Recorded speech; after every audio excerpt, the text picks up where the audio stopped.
Isolasi dunia mulai berdampak. Israel kini dibayangi blokade dagang senjata. Industri senjata Israel memang tengah berada di puncak kejayaannya.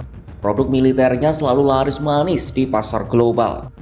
Tapi bayang-bayang isolasi dunia yang kian menguat mulai menunjukkan potensi menurunnya ekspor terhadap penjualan senjata mereka.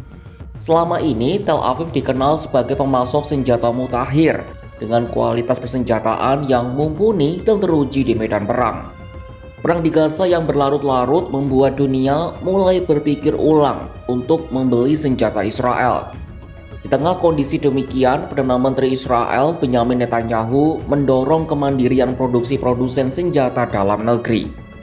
Pertanyaannya, sampai kapan Israel bisa bertahan di saat senjata masih laris, tapi isolasi dunia kian mengepung?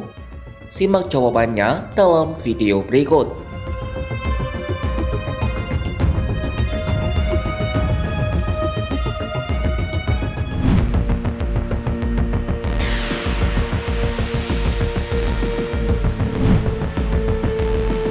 Minggu lalu, Perdana Menteri Israel Benyamin Netanyahu menyebut negaranya harus bersiap untuk sejenis isolasi yang dapat berlangsung selama bertahun-tahun.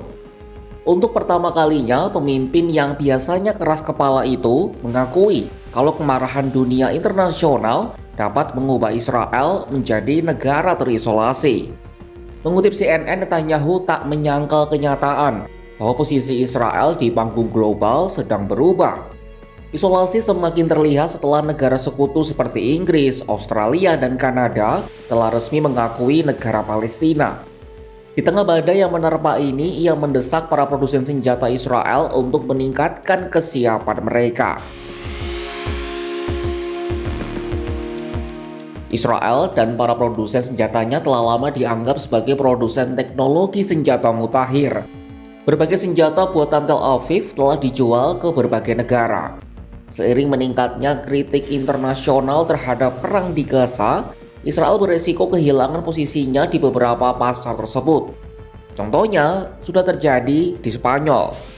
Setelah berbulan-bulan memberi sinyal, Madrid resmi membatalkan pesanan senjata tempur senilai ratusan juta dolar yang dibuat oleh perusahaan-perusahaan Israel. Rinciannya, Spanyol membatalkan 2 kontrak senilai hampir 1 miliar euro atau sekitar 19,5 triliun rupiah. Mengutip Anadolu News, senjata yang pembeliannya dibatalkan adalah peluncur roket mobilitas tinggi silam dan rudal anti-tank Spike LR. Pihak Kementerian Pertahanan Spanyol juga sedang menyusun rencana untuk melepaskan diri dari teknologi militer Israel serta mencari alternatif lainnya. Perdana Menteri mereka, Pedro Sanchez, menyebut perang Israel di Gaza sebagai kebiadaban dan telah menyerukan tindakan yang lebih keras terhadap Israel. Ini termasuk pelarangannya dari kompetisi olahraga internasional dan kontes lagu Eurovision. Spanyol juga telah mengakui Palestina pada Mei 2024 lalu. Secara lebih luas, Komisi Eropa juga telah mengusulkan penangguhan pengaturan perdagangan ekspor Israel senilai 5,8 miliar euro atau sekitar 96 triliun rupiah. Mengutip Reuters, usulan ini pertama kali disampaikan oleh Presiden Komisi Eropa, Ursula von der Leyen. Uni Eropa adalah mitra dagang terbesar Israel. Jika pengaturan perdagangan bebas ditangguhkan, Israel akan menghadapi bea masuk pada tingkat yang sama dengan negara lain. Akibatnya Israel harus membayar bea masuk tambahan sebesar 227 juta euro atau sekitar 4,4 triliun rupiah per tahun. Tetapi usulan ini tampak sulit diloloskan karena memerlukan dukungan minimal 15 dari 27 negara anggota Uni Eropa alias sebanyak 65% populasi. Reporter surat kabar lokal Israel Haaretz, Oded Yaron, memperingatkan soal bahayanya isolasi ini bagi industri pertahanan Tel Aviv. Untuk saat ini Netanyahu tampaknya masih punya waktu. Kementerian Pertahanan Israel melaporkan penjualan ekspor sebesar 14,7 miliar dolar AS pada tahun 2024 atau sekitar 243 triliun rupiah. Jumlah ini meningkat 13% dibandingkan tahun sebelumnya. Lebih dari separuh kesepakatan pertahanan dilakukan dengan negara-negara Eropa. Jarod mengungkap persenjataan Israel laku keras karena dikenal terpuji dalam pertempuran.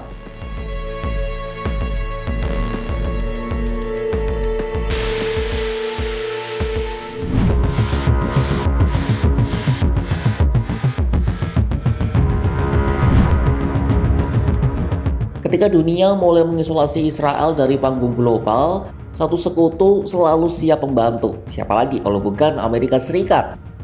Amerika Serikat berencana menjual peralatan pendukung dan senjata senilai 6,4 miliar dolar Amerika Serikat atau setara 106 triliun rupiah kepada Israel untuk mendukung perangnya melawan Hamas.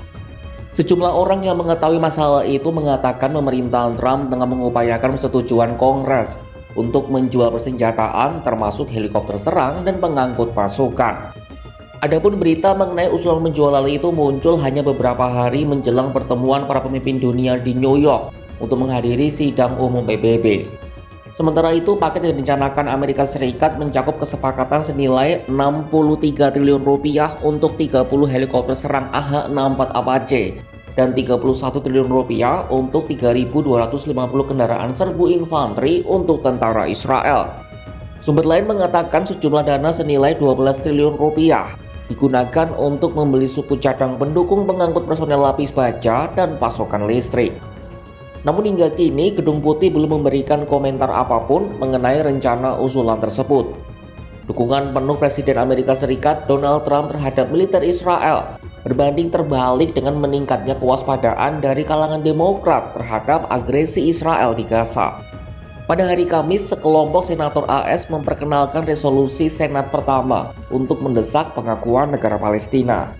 Selain itu, lebih dari separuh Demokrat baru-baru ini juga memberikan suara yang menentang penjualan senjata lebih lanjut.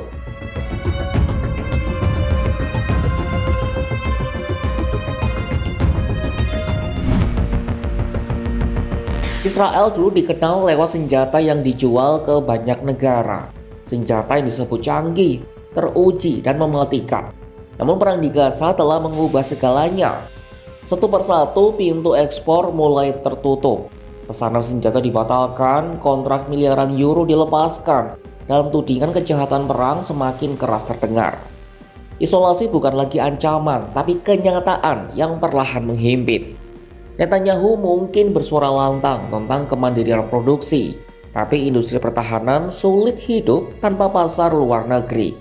Ketika pelanggan pergi, Israel bukan hanya kehilangan keuntungan, ia kehilangan citra, kehilangan legitimasi, kehilangan klaim sebagai kekuatan yang tak tergoyahkan.